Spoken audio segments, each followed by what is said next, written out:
Assalamualaikum warahmatullahi wabarakatuh. Salam sejahtera, Om Swastiastu, Namo Buddhaya, salam kebajikan. Pada kesempatan ini, saya Jaskiel Fernanda Agusti dari SMPN 19 Surabaya. Dan saya Putusyama Sundara Arya 3 dari SMPN 19 Surabaya.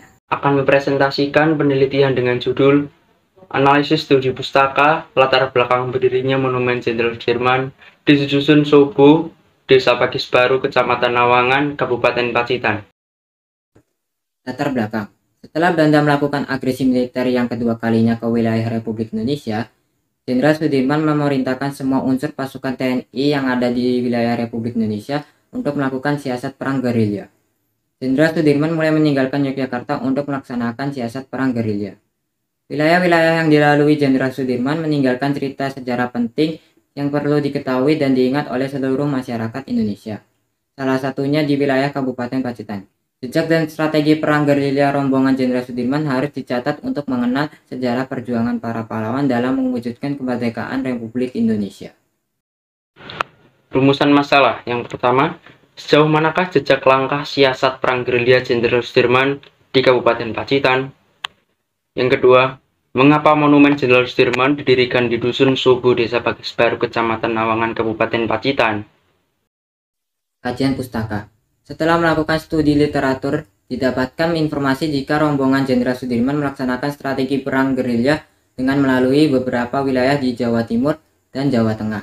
Dimulai pada 19 Desember 1948 meninggalkan Yogyakarta dengan menempuh perjalanan sejauh kurang lebih 1010 km selama 204 hari.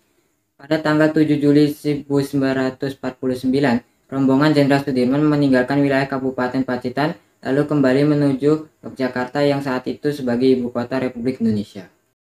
Metodologi penelitian studi pustaka. Hasil dan pembahasan.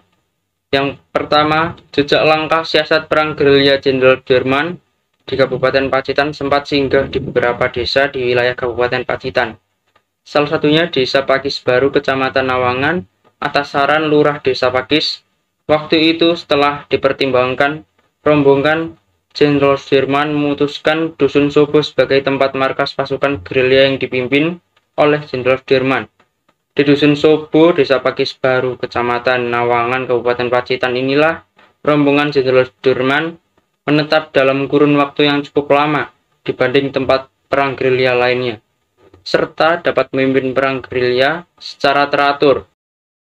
Yang kedua, Dusun Sobo, Desa Pakis Baru, Kecamatan Nawangan, Kabupaten Pacitan inilah yang dipilih sebagai markas pasukan gerilya Jenderal Sudirman karena lokasinya yang terpencil, berada di bawah tebing curam, tertutup bukit-bukit batu dan pohon-pohon pinus yang rimbun, sehingga sulit dilacak pesawat terbang Belanda.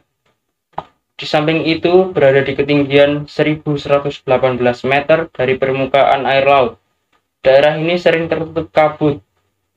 Sobo, dusun kecil yang hanya terdapat 15 rumah tangga dengan penduduk tidak lebih dari 60 orang, dan bila malam Dusun Sobo gelap karena belum ada listrik.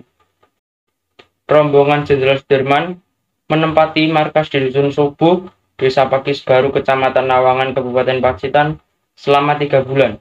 Pada tanggal 7 Juli 1949, rombongan Jenderal Sudirman meninggalkan Dusun Sobo itu lalu menuju Yogyakarta yang saat itu sebagai ibu kota Republik Indonesia.